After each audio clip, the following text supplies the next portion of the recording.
Assalamualaikum warahmatullahi wabarakatuh. Waalaikumsalam warahmatullahi wabarakatuh. Kembali di Famous Channel for Islamic Youth spesial Ramadan. Saat ini di studio kita sudah hadir narasumber kita, salah satu senior praktisi pendidikan yang ada di Kabupaten Nganjuk, yaitu Bapak DRS Sujati SH.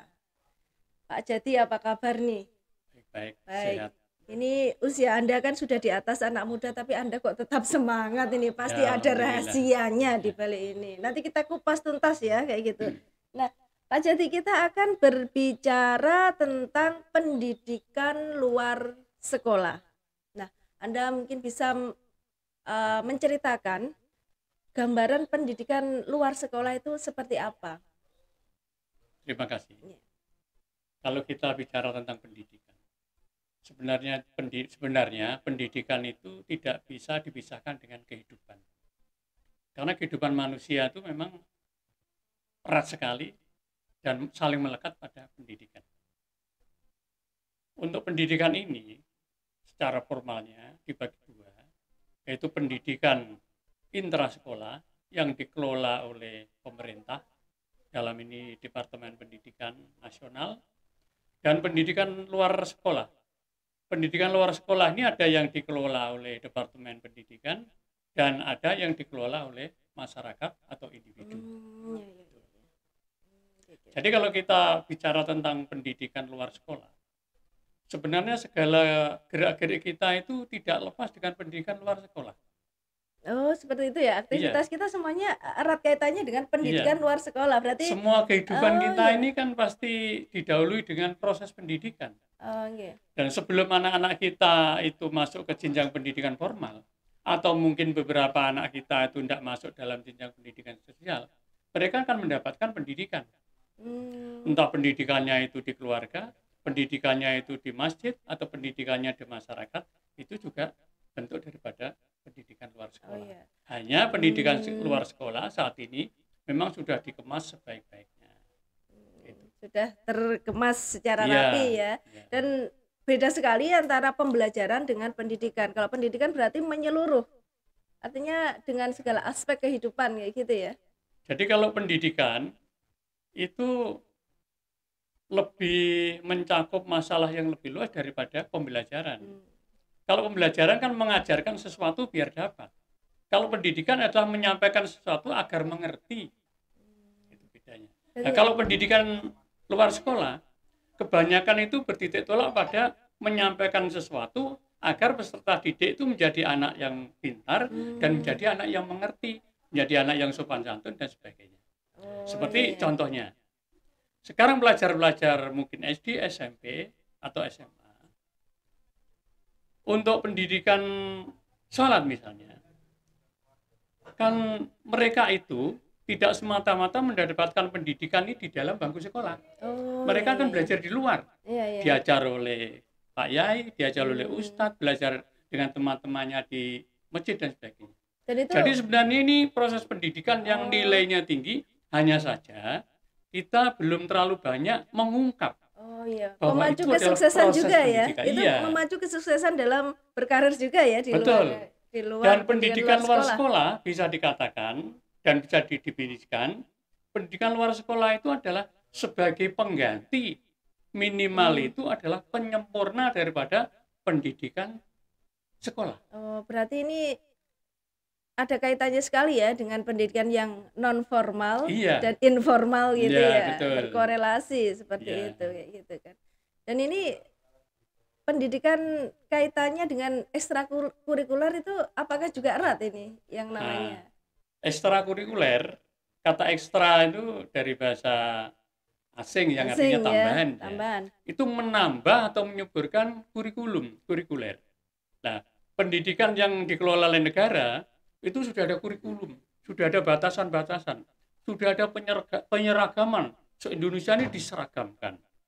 Namun ada beberapa tokoh atau ada beberapa lembaga, mungkin itu yayasan pendidikan dan sebagainya, menghendaki peserta didiknya itu memiliki keterampilan-keterampilan tambahan yang lebih bermanfaat lagi. Maka ditambahlah ekstra atau tambahan. Nah, ekstra atau tambahan ini kadang-kadang berbeda.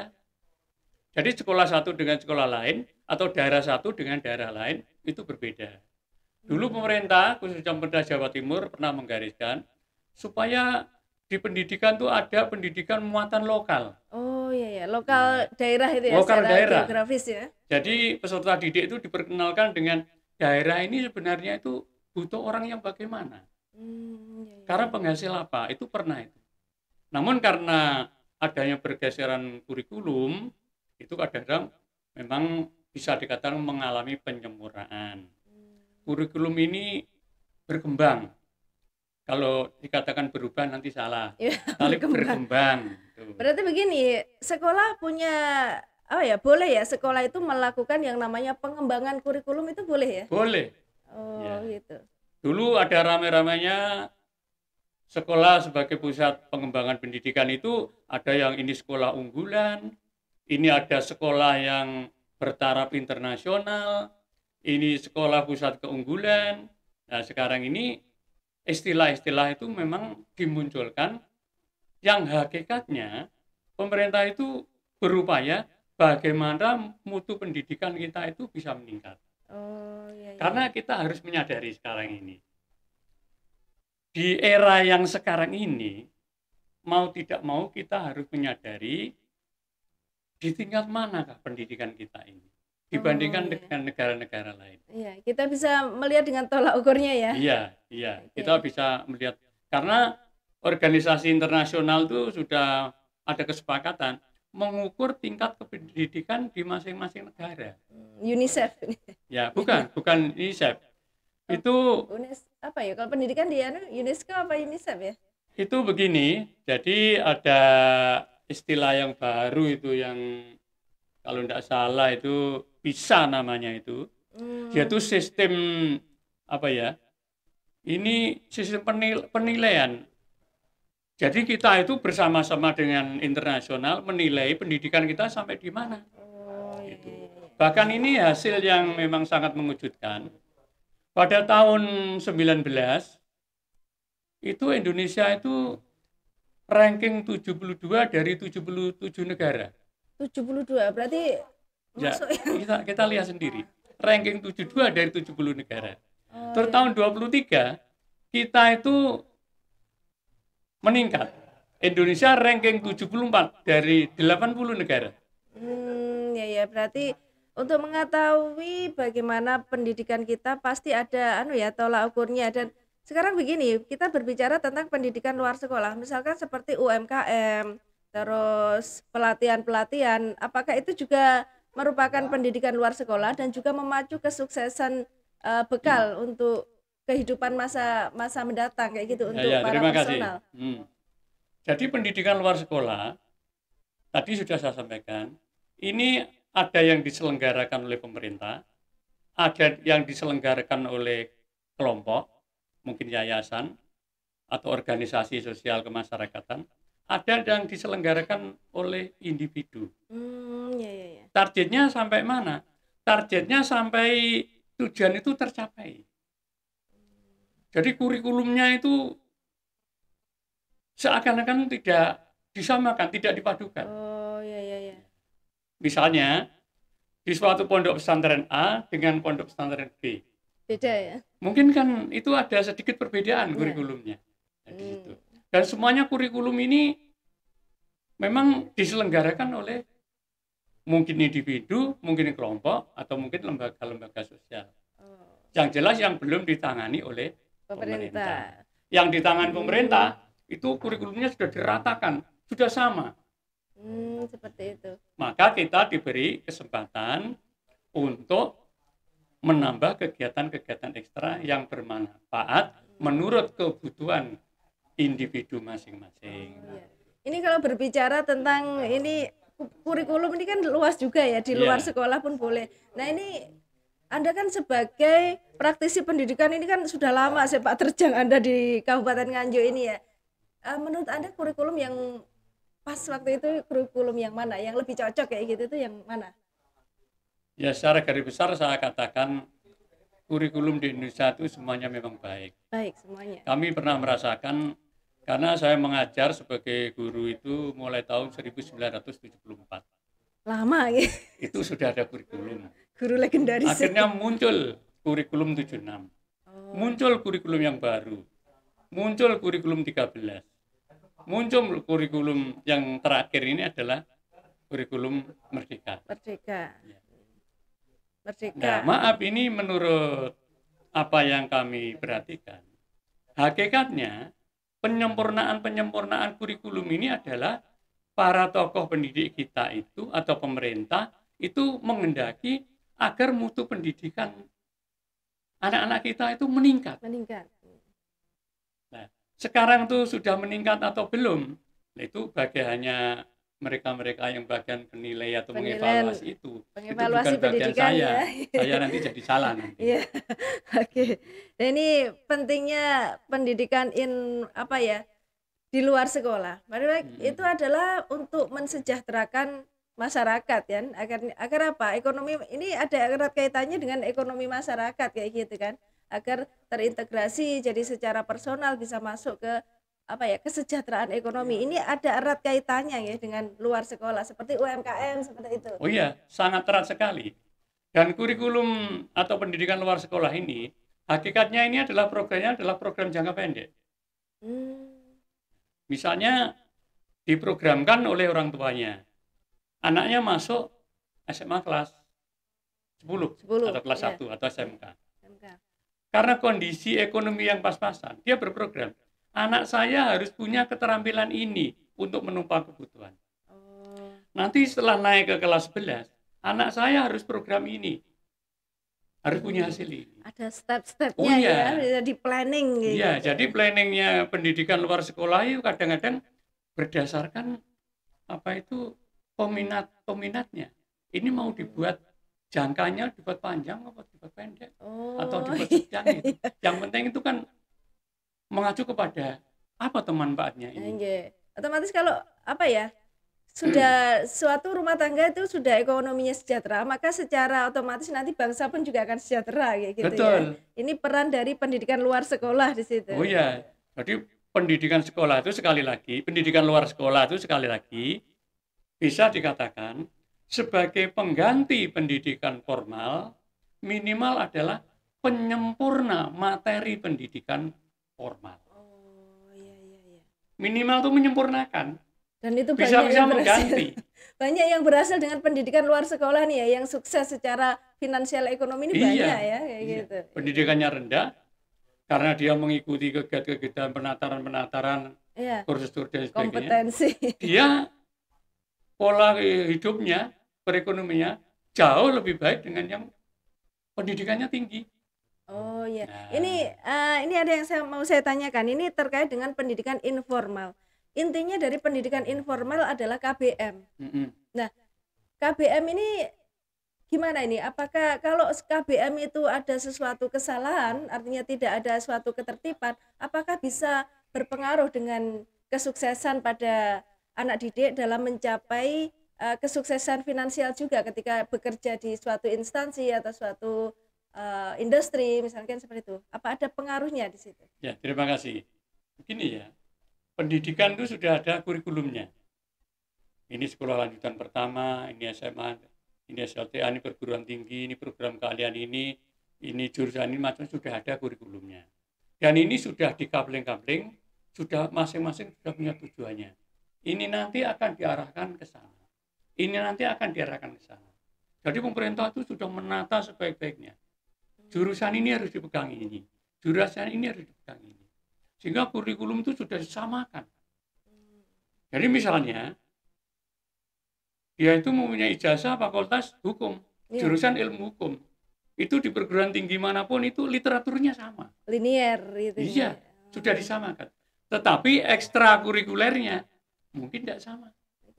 Sekarang begini, kadang di sekolah, kita kadang melihat kenyataan sekolah itu ada beberapa sekolah yang lebih banyak menekankan pada ekstrakurikuler.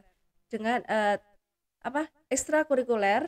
Nah, apakah ekstrakurikuler dengan pendidikan inti di KBM itu apakah harus seimbang atau lebih banyak di KBM-nya atau lebih banyak ekstrakurikulernya yang harus dilakukan itu? Kalau menurut kurikulum, ekstrakurikuler itu jamnya lebih sedikit daripada KBM ya. KBM. Namun kurikulum merdeka ini kan menekankan supaya anak-anak itu selain belajar di sekolah kan banyak belajar di luar dengan kegiatan-kegiatan ini. Nah, itu harus kita tangkap. Dengan anak-anak banyak belajar di luar, dia kan akan mengikuti pendidikan luar sekolah kan. Iya. Berarti kan baru diungkap, istilahnya baru dikatakan bahwa pendidikan luar sekolah itu sangat bermanfaat untuk menyempurnakan pendidikan intrasekolah. Iya, kadang saya melihat kejadian ya, melihat anak-anak sekolah itu kok sudah pinter membuat produk kayak gitu ya.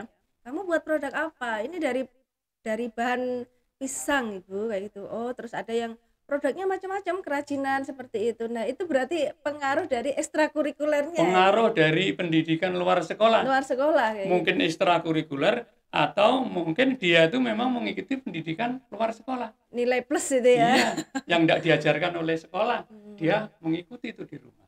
Berarti gini, pentingnya sekolah bekerja sama dengan masyarakat luas tentang pengembangan kurikulum itu apa harus gitu? Jadi begini, khususnya ini kalau masalah praktek, itu kita lari ke sekolah kejuruan aja. Kejuruan, SMK ya, tepatnya SMK, ya. Di SMK ada materi PKL. PKL. Atau dulu dengan istilah yang mentaring itu adalah program pendidikan sistem ganda. Seperti apa itu? Ya PKL itu. Kalau dulu zaman saya, karena saya lulus STM itu tahun 72, istilahnya hanya praktek lapangan. Praktek lapangan. Saya 72. Iya, saya praktek betul di pabrik-pabrik itu. Kalau sekarang namanya kembali PKL. PKL itu adalah siswa selama 3 tahun, yang 6 bulan kan dikirim ke industri. Iya. Nah, ini kan jelas bahwa anak-anak kita itu harus tahu mereka itu besok sasarannya kerja itu apa? Sudah di mana? Iya, sudah ditunjukkan kepada industri.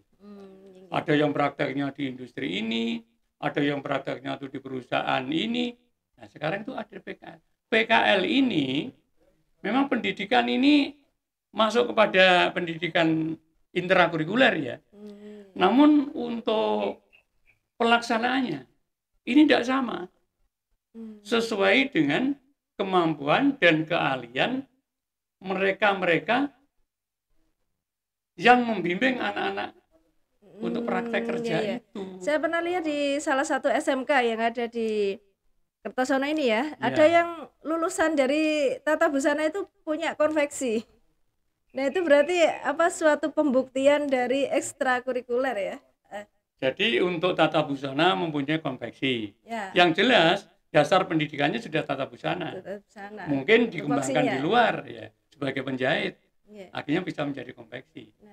Bahkan kadang-kadang yang jurusan mesin itu punya konveksi.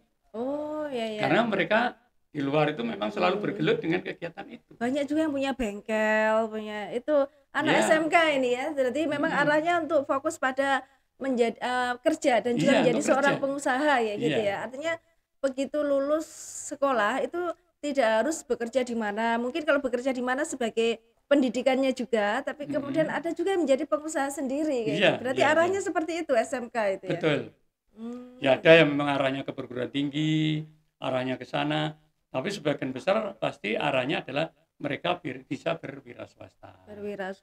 Untuk kesejahteraan ini untuk ya. Untuk kesejahteraan hidup. Sehingga kesejahteraan bangsa ini apa ya, kita mengintegrasikan diri untuk kesejahteraan bangsa dengan memperbaiki ekonomi kita masing-masing. Semuanya perlu tatanan ternyata ya. Perlu tatanan dari awal. Ini konsepnya harus bagaimana sehingga akan menjadi suatu hal yang maksimal seperti itu ya. Gitu. Sehingga ini alhamdulillah ini di Nahdlatul Ulama kan ada UMKM. Ya. Ini kami memberikan masukan tidak hanya memasarkan, tapi ini proses pemproduksiannya itu harus dibesarkan. Oh ya, harus lebih kompak lagi ini ya. Harus lebih kompak lagi sehingga ada produksi, ada pemproduksi, ada pemasaran sehingga nanti itu bisa imbang. Kalau hanya nanti memasarkan, Jangan-jangan nanti yang dipasarkan punya produknya Bukan produknya. anggota, Iya, tapi produk itu adalah produknya orang Iya. lain. Nah, itu Ya, itu tidak iman itu. tidak bagus itu. Nanti Tidak kalau ada bagus. sertifikat halal terus PRT-nya kan nanti panjang itu ceritanya Iya, gitu. iya. Karena ini produk orisinal, produk kita sendiri kayak gitu. Nah, Iya. ini pentingnya pendidikan luar sekolah tuh manfaatnya banyak Luar sekali ya Pak biasa, Jati ya. luar biasa. Gitu. Oke, ini perbincangan yang cukup menarik ini tentang pendidikan luar sekolah mengacu pada kesejahteraan ekonomi pastinya, karena ekonomi adalah suatu hal yang urgent ya, Iya, yang betul. penting gitu. Kita ini hidup di dunia nyata kan pasti kebutuhan pangan harus kita penuhi kan kayak gitu kan. Nah, ini terakhir Pak Jati, pesan Anda kepada para masyarakat atau orang tua, wali murid dan juga guru-guru dan juga sekolah ini pada umumnya, karena Anda ini adalah praktisi pendidikan senior lagi ya. Ini motivasinya bagaimana untuk mengikuti pendidikan luar sekolah? Karena penting juga ini ya. Oke. Jadi begini pesan saya kepada bapak-bapak, ibu-ibu dan saudara-saudara sekalian praktisi pendidikan. Sebenarnya panjenengan semuanya itu adalah pelaku pendidikan. Hanya tidak merasa. Tidak merasa. Ya. Dan sudah melakukan proses pendidikan itu. Mungkin kepada putra, kepada lingkungan, kepada teman, itu sudah berjalan. Nah, seakan-akan yang dinamakan pendidikan itu yang di bangku sekolah, padahal tidak. Nah, itu yang harus kita ini harus disadari ya. ini ya. Dan ini harus mendapatkan tempat, mendapatkan posisi lebih supaya mereka lebih bisa beraktivitas lagi dan berkarya untuk dan Indonesia berkarya untuk tentunya. Itu, ya. Berkarya untuk bangsa itu. Ini memang perlunya kita untuk selalu menggali dan belajar bersama itu seperti ini ya Pak Jati ya. Betul. Gitu. Karena nggak akan mungkin kalau kita hanya berdiam diri, merasa diri kita baik tanpa kita itu akan sulit buat kita menilai koridor diri kita itu sudah sampai mana gitu kan. Iya. Dan kita kembali lagi kepada proses-proses pendidikan sebelum Indonesia merdeka. Mereka penyelenggara pendidikan itu semuanya adalah bersifat sosial. Didirikannya pondok pesantren, didirikan lembaga ini, semuanya itu sosial sifatnya. Sosial. Dan para pengajarnya bisa dikatakan tidak mengharapkan imbalan daripada peserta didiknya. Kalau orang sudah bergelut di bidang pendidikan itu lebih legowonya itu lebih tinggi ya kayak gitu. Iya. Pahlawan tanpa tanda jasa guru ya itu. Dan yang sekarang ini untuk proses pendidikan itu semuanya memang ada jalur bantuan dari pemerintah. Baik pendidikan luar sekolah kan ada bantuan dari pemerintah. Dan dari Dirjen itu bantuannya juga banyak itu. Sampai Rias itu saja kan bantuan dari Dirjen juga ada. Ini seyogianya pendidikan luar sekolah ini betul-betul mendapat penanganan khusus, semuanya pihak itu memahami, sehingga betul-betul fungsi dari pendidikan luar sekolah itu adalah bisa sebagai pengganti, minimal sebagai penyempurna proses pendidikan. Yang penting itu. Balance. Ada keseimbangan ya antara pendidikan formal dan juga pendidikan non formal gitu, sehingga semuanya akan seimbang. Jadi kita itu akan merasa lebih belajar untuk berkualitas lebih baik. Seperti itu. Ada yang perlu kami sampaikan, mungkin di kota-kota besar atau di daerah-daerah tertentu, mengapa ada lembaga tertentu, kadang-kadang itu lembaga swasta tapi lebih mencuat. Itu dari apa yang saya ketahui, waktu saya datang ke tempat, di situ banyak hal-hal yang diberikan yang tidak masuk di kurikulum. Gitu. Berarti artinya begini, pada program itu harusnya mengarah pada pelayanan apa yang dibutuhkan masyarakat. Ya, pelayanan kepada apa yang dibutuhkan oleh peserta didik. Gitu. Karena masyarakat sendiri, wali murid itu akan lebih detail dalam menilai gitu. Itu lebih detail menilai daripada kita belajar di sekolah sendiri kayak gitu. Betul. Gitu kan. Oke. Berarti pentingnya ini sinergi dengan masyarakat itu Iya, betul. Gitu. Jadi semua yang kami sebut tadi, bapak-bapak, ibu-ibu, saudara sekalian, sebenarnya ini adalah manusia-manusia pelaku pendidikan sebenarnya. Kita Hanya tidak saja memang menyadari. tidak ada yang mengatakan bahwa ini Iya. pelaku pendidikan, tidak Iya, ada. kita tidak menyadari kalau kita ini pelaku Pelaku pendidikan, pendidikan, kayak iya. gitu. Alhamdulillah, Pak Jati ini luar biasa sekali perbincangan kita nih ya. Tapi semoga nanti kita akan buatkan waktu tersendiri ya Insya tentang Allah. pendidikan ya gini. Iya. Nah, ini pentingnya pendidikan luar sekolah karena ini akan memberikan keseimbangan dengan pendidikan informal dan non formal, sehingga apa? Akan menjadi keseimbangan dan juga akan memberikan nilai lebih dalam kehidupan kita. Artinya di situ salah satunya menopang kehidupan ekonomi arahnya. Karena dengan ekonomi adalah salah satu yang terpenting dalam bangsa ini. Kalau ekonomi secara personal sejahtera, maka otomatis dalam satu negara kita akan sejahtera juga. Terima kasih Pak Jati, semoga bincang-bincang ini memberikan nilai manfaat pada masyarakat dan Sama-sama, informasi ya. yang aktual Ya, ini ya. ya. Terima kasih dari kami di Famous Channel for Islamic Youth. Mohon maaf apabila ada salah kata. Wassalamualaikum warahmatullahi wabarakatuh. Waalaikumsalam warahmatullahi wabarakatuh.